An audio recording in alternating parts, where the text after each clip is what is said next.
On va parler maintenant du Togo.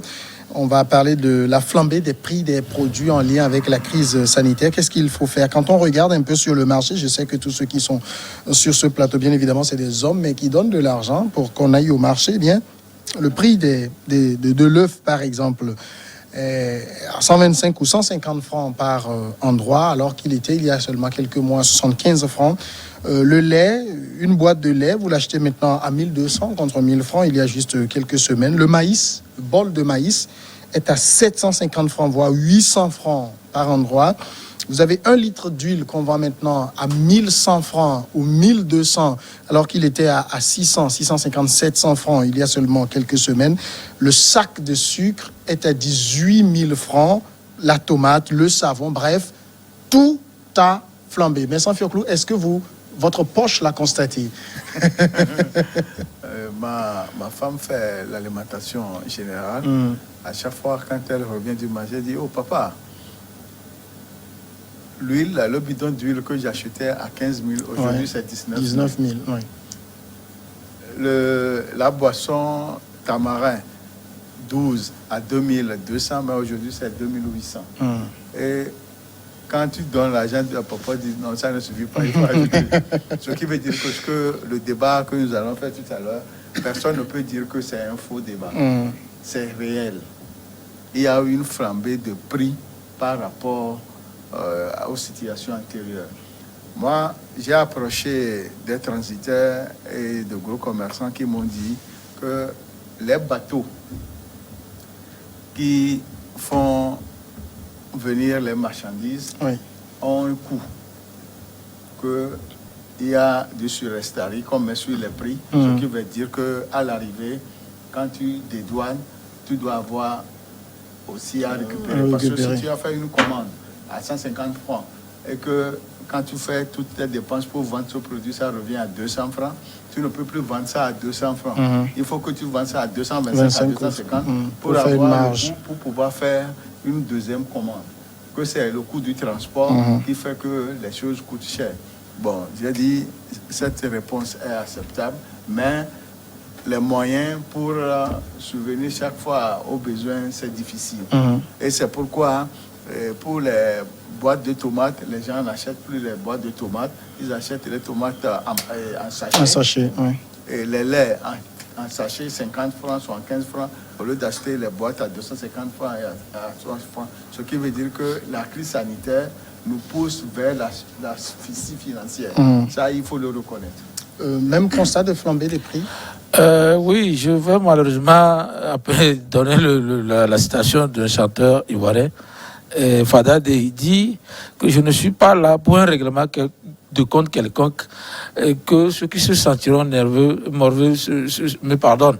Mais je ne suis pas là également pour les yeux de Mami Ouattara. Étant togolais, je me vois dans l'obligation de dire de ceux qui ne vont pas. C'est pour dire que quand vous voyez les péages augmenter leur prix, parce que, comme Fiekoulou vient de le dire, les produits ne sont pas que des produits importés, il y a des produits nationaux qui ont aussi eu des flambées. Quand on dit aux chauffeurs de ne prendre que 3 personnes, dans la voiture. Jamais. Oui, non, bon, nous on ne va pas dire qu'ils ne le respectent pas. Ils ne le respectent pas. Parce que quand les policiers les arrêtent, ils prennent. Bon, j'étais dans un taxi, quand on était 4, il a dû payer au chauffeur. Parce que il a payé aux policiers. Pourquoi? Parce qu'on lui disait qu'il n'a qu'à les garer. Il a pris le suite. Normalement, on doit le sanctionner. Mais il a dû donner de l'argent pour qu'on passe. Et ça, il ne me connaissait pas. Donc, moi, j'ai pris ça en compte.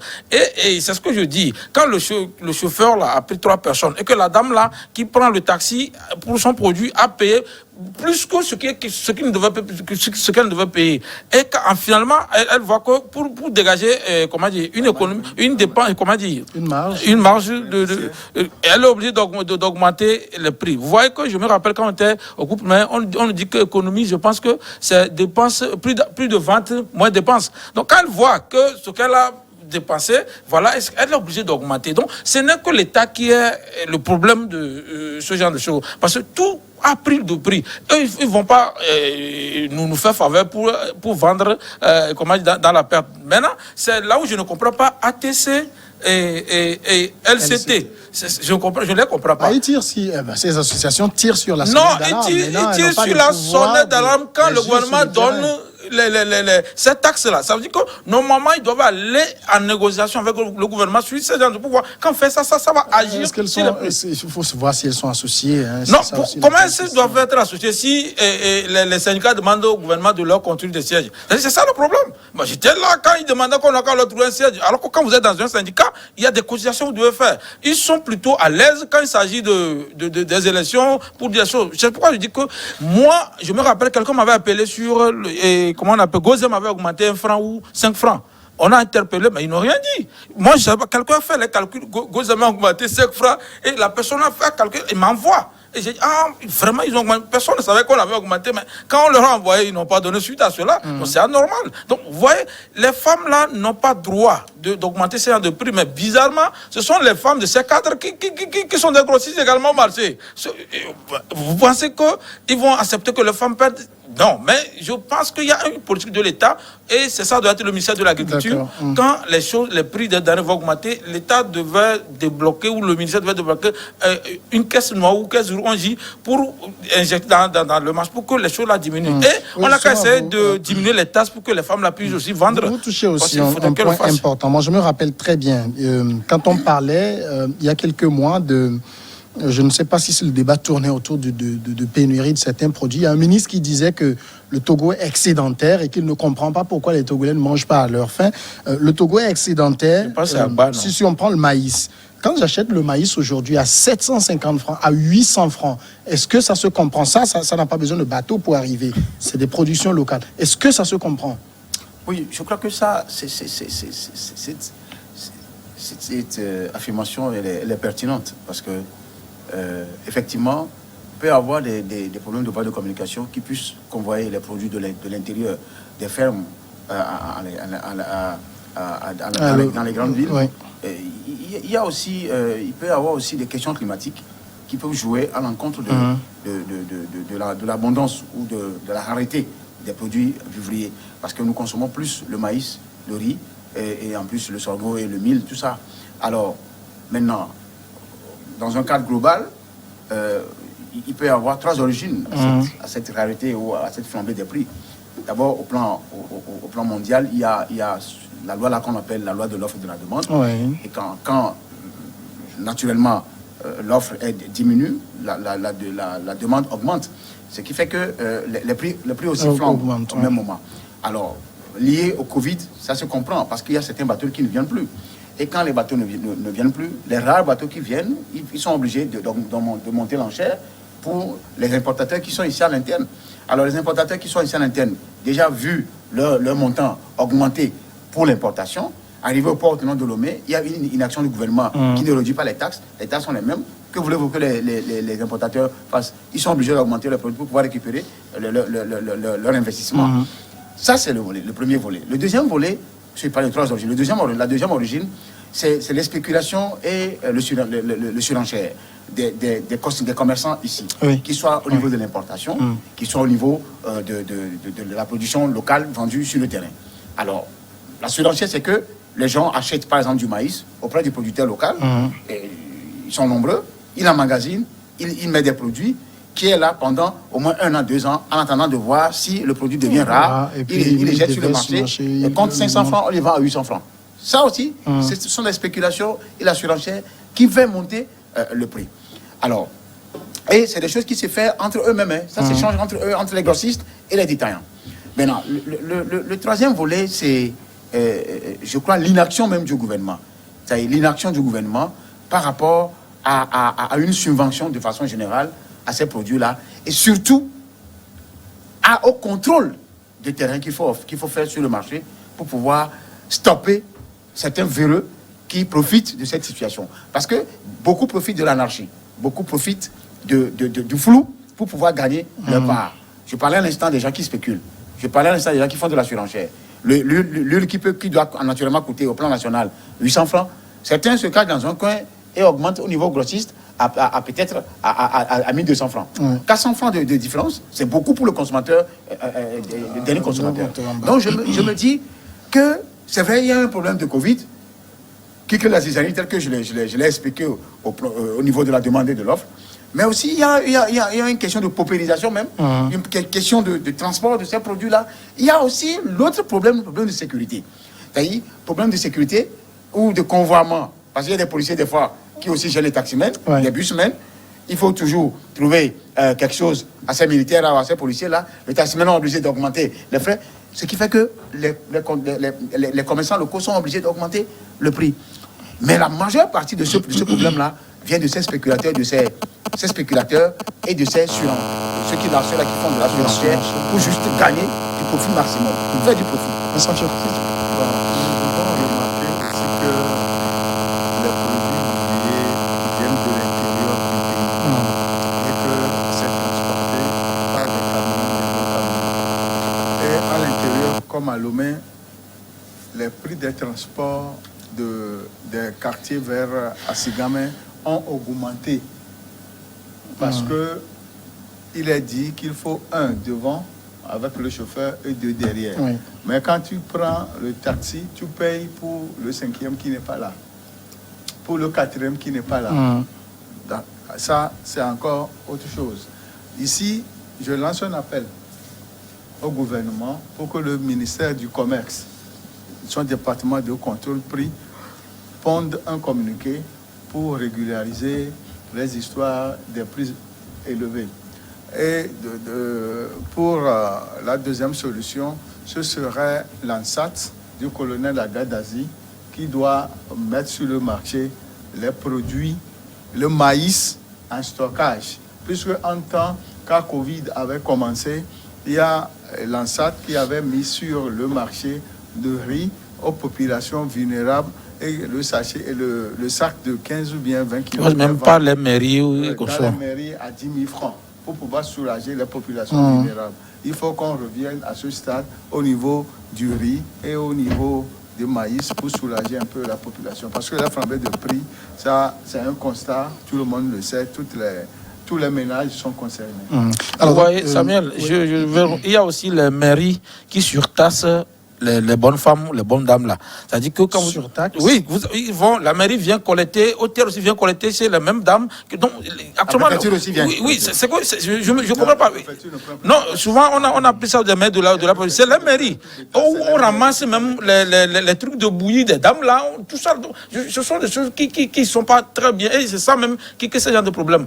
Ajouter à cela, il faut aussi... Moi, je me rappelle que c'est le Bamono qui produit plus de tomates au Togo. Vous allez là-bas, le prix de tomates n'a pas augmenté. C'est-à-dire, les Béninois viennent payer le panier à 250 francs. Maintenant, je ne sais pas pourquoi le ministère de la Culture même ne peut pas payer ce genre de choses et déverser sur le marché comme ils le disent. Donc, les produits sur lesquels, qui ne passent pas par le port, moi, ils ne passent pas par les tasses, créent un problème. Mais c'est au niveau du gouvernement qu'on laisse, il n'y a pas une loi qui permet de sécuriser les choses. Au lieu que le ministère du Commerce fasse produits locaux, je pense que le lieu d'essayer de déverser ces proportions, on nous a dit que le Togo est même en sécurité alimentaire, c'est même pas excédent. On dit qu'on est en sécurité alimentaire, ça veut dire qu'on vend même à l'extérieur. Donc, pourquoi est-ce qu'il y a ça? Autant il y a demain, on déverse, on a même dit que le prix ne devait pas dépasser 500 entre-temps.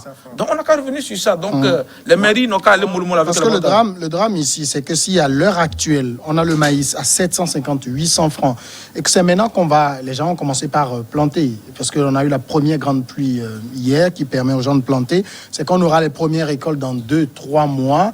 D'ici là, on risque d'avoir le maïs à 1200, 1300 francs. On vend les récoltes. C'est là il faudrait accuser le gouvernement à travers son organe l'ANSAT qui éjecte le maïs sur le marché en cas de rareté, en cas de pénurie. Parce que c'est vrai que l'ANSAT, on vous dira que l'ANSAT envoie des dizaines de milliers de tonnes au PAM pour pouvoir subvenir aux besoins des populations du Sahel, au niveau du Niger, au Mali, tout ça là. Mais ce n'est pas à cause de ça que nous, on doit avoir faim. On n'est pas nombreux ici. Nous, on est juste quelques millions. On est 7 à 8 millions. Et au moins 3 millions est en situation difficile. 3 à 4 millions sont en situation actuellement très difficile dans le pays. Si ça ne se lit pas, ils n'ont qu'à sortir pour lire le visage des gens, pour comprendre que la misère, ça se lit sur les visages. Et donc, je crois que, comme ils ont toujours l'amabilité de le faire, d'initier ces genres de programmes, ils n'ont qu'à envahir les mairies, envahir les centres, les préfectures, envahir même au niveau des dispensaires, mettre à disposition, là où ils ont leur magasin, leur stock, de mettre à disposition du public les maïs à 500 francs pour que les gens puissent se sortir d'affaires. Parce qu'actuellement, là, chers confrères, les gens souffrent. Les gens même trouver 500 francs. Non, mais c'est que nous-mêmes, nous ne sommes pas exempts. Non, quand vous donnez de l'argent pour la popote, vous comprenez. Les journalistes, on nous ignore. La preuve, il y en a plusieurs qui sont déjà tombés morts. Vous voyez? Donc, c'est dire que quand déjà les gens vous voient à la télé, et Galan aussi, il a l'argent. C'est l'appréhension que les gens ont, malheureusement. Qui a l'argent? Ça me rappelle quelque chose. Moi, ça m'est arrivé au moins 2-3 fois. Et quand tu le dis, toi aussi, c'est ça. Ils ne savent pas ce qui se passe. C'est là même. Par exemple, quand le gouvernement a demandé à certains journalistes de l'aider à faire la sensibilisation autour du Covid, le gouvernement n'a pas encore payé jusqu'à présent. Que ce soit au niveau du couvre-feu, au niveau de la vaccination. Madame le Premier ministre, ils n'ont pas encore payé les journalistes, mais ils ont fait le travail. Dans quel pays ça se passe? Alors que les journalistes sont en train de mourir. Par exemple, si un journaliste va encore tomber mourir maintenant, alors que cet argent-là, là-bas, il n'a pas encore pris. Ils seront contents comme ça. Ça, le diable se comporte comme ça. Donc, c'est pour vous dire, en réalité... On va pas parler... non, moi, je ne sais pas. Je sais qu'ils vont le faire. Mais il faut quand même leur rappeler que la situation du journaliste n'est pas mieux que ce que le Togolais l'a vit. Nous sommes dans le même, dans le même trou. Oui. Et on a comme l'impression, comme tu as bien sorti le mot, on a comme l'impression que c'est fait sciemment pour pouvoir même anéantir même les journalistes, surtout ceux qui sont critiques, pour pouvoir aller. Si le journaliste critique ne vit pas dans votre pays, vous êtes foutus. Alors, on invite. Moi, je m'amuse tout le temps quand je regarde quand un membre du gouvernement est invité sur un média, on sort une affiche où on met flambée des cas de Covid. Si on mettait plutôt flambée des prix, si on les invitait plutôt sur ça pour comprendre qu'est-ce qui se passe, quelle est la solution, c'est pas mieux que cette flambée des cas de Covid dont on parle tout le temps? Actuellement, l'actualité dans tous les pays, c'est Covid. Oui, on ne refuse pas. Moi, je m'amuse toujours à dire aux gens, qu'est-ce que vous voulez me dire du Covid que je ne sais pas déjà? Maintenant, le prix, là, pendant ce temps, on doit vivre avant de pouvoir éviter ce Covid-là. On vivote, on ne vit plus. Oui, il est vrai qu'avec la flambée de prix, il y a beaucoup de choses qui se passent. Il y a des gens qui n'arrivent même pas à manger une fois par jour. Il y a des gens qui n'arrivent pas à se soigner. Et que Covid-19 a pris le pas sur certains éléments et certains éléments qui devaient servir de base à la vie de la population togolaise. Compte tenu de ce que nous venons de dire tout à l'heure, nous savons que nous avons un stock de sécurité au niveau des maïs et autres denrées alimentaires. L'ANSAT, dans les bonnes conditions, doit en principe, dans les heures à venir, bien dans les jours à venir, mettre un stock important au niveau des églises, au niveau des mairies, au niveau des préfectures, pour soulager la population au prix de 500 francs le bol. Et en dehors de ça, il faut que le ministère de l'Agriculture et le ministère du Commerce s'entendent pour signer un arrêté interministériel pour la fixation des produits locaux. Parce que le ministre a dit qu'il faut consommer local. S'il faut consommer local, il faut que le prix soit au moins en bas, acceptable pour la population. Parce que nous constatons que les produits locaux coûtent plus cher que les produits importés. Bien sûr. Et c'est là un paradoxe que nous ne comprenons pas. Il faut revoir tout, chercher les origines et trouver les méthodes pour que les produits locaux soient plus accessibles à la population. Donc ça dit, c'est au gouvernement d'agir. Oui, en fait, c'est ce que je dis. Il faut que la politique agricole et la politique commerciale changent.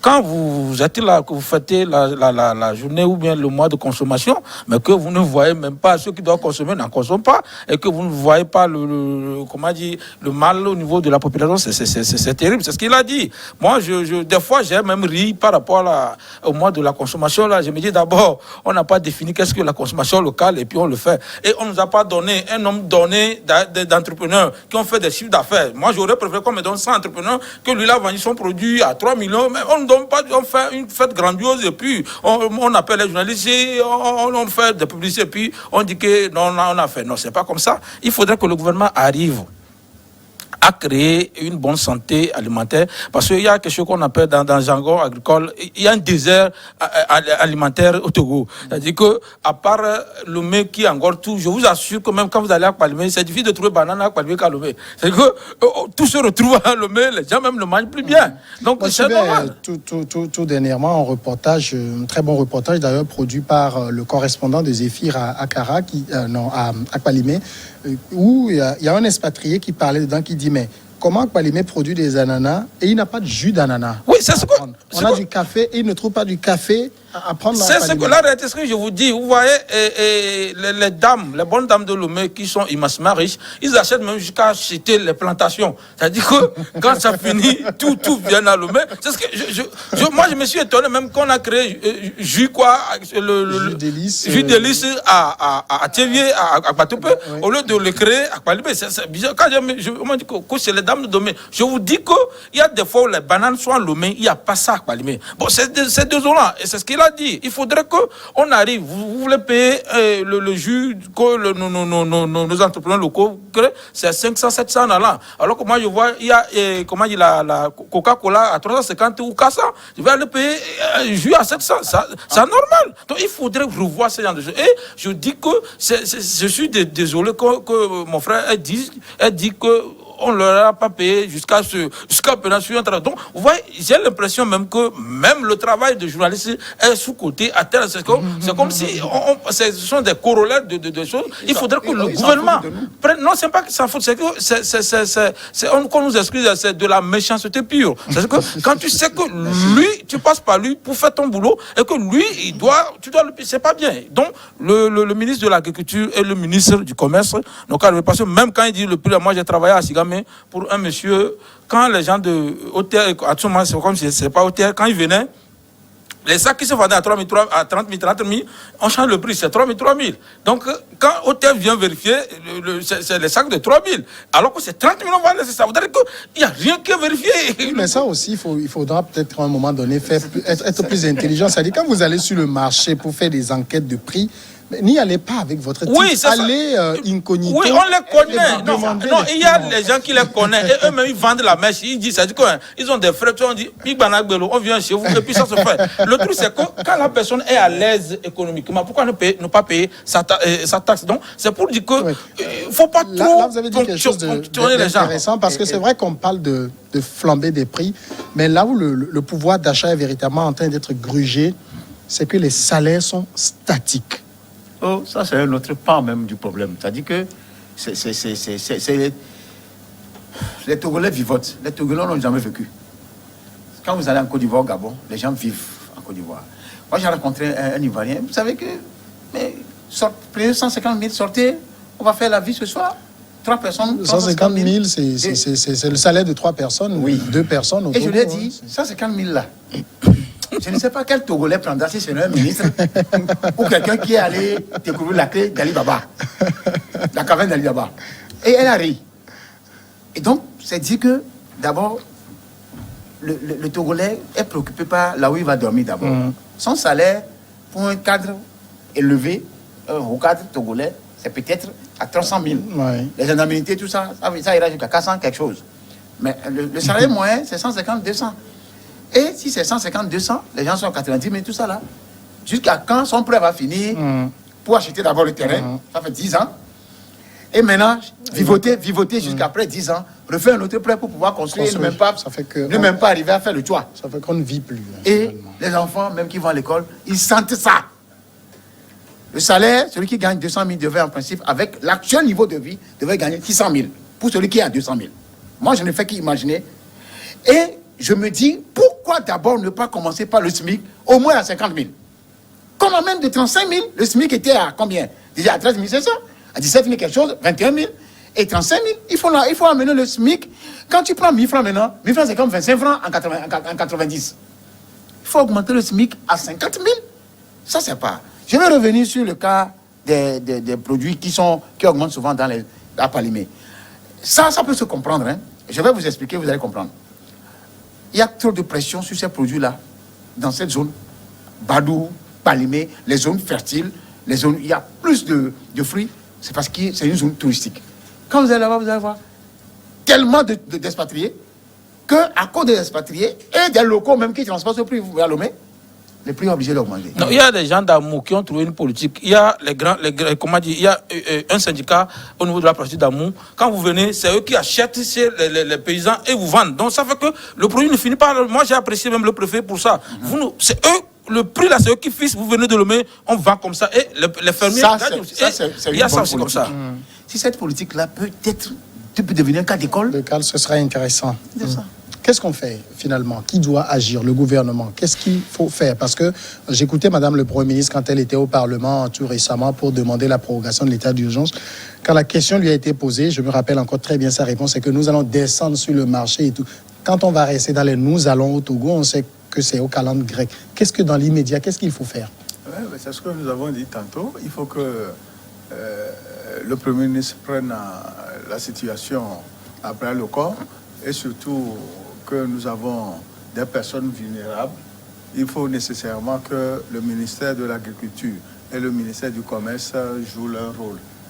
Il faut que l'ANSAT mette des produits sur le marché, sur toute l'étendue du territoire, et que le contrôle de prix fasse son boulot. Puisqu'il y a un département au ministère du Commerce intérieur qui s'occupe du contrôle de prix. Il n'est plus question d'aller chercher les boissons frélatées ou autres, mais il faut faire le contrôle des prix pour qu'on puisse réduire les prix au profit de la population. Parce que si la population n'a pas les moyens pour s'acheter les produits trop chers, c'est encore un autre problème. Quand la personne ne mange pas comme cela se doit, il sera vulnérable. Covid va le prendre en 2 secondes. Alors que s'il a les anticorps, il mange bien, il a les anticorps qu'il faut, il pourra survivre. Ce qui veut dire que la balle se trouve aujourd'hui dans le camp des autorités. Merci beaucoup, Messan Fioclou à Danglenou. Merci à Ambroise Monjo et merci à Essor Akleso d'être passé animer ce débat. Merci également à vous tous de l'avoir suivi. On se retrouve demain.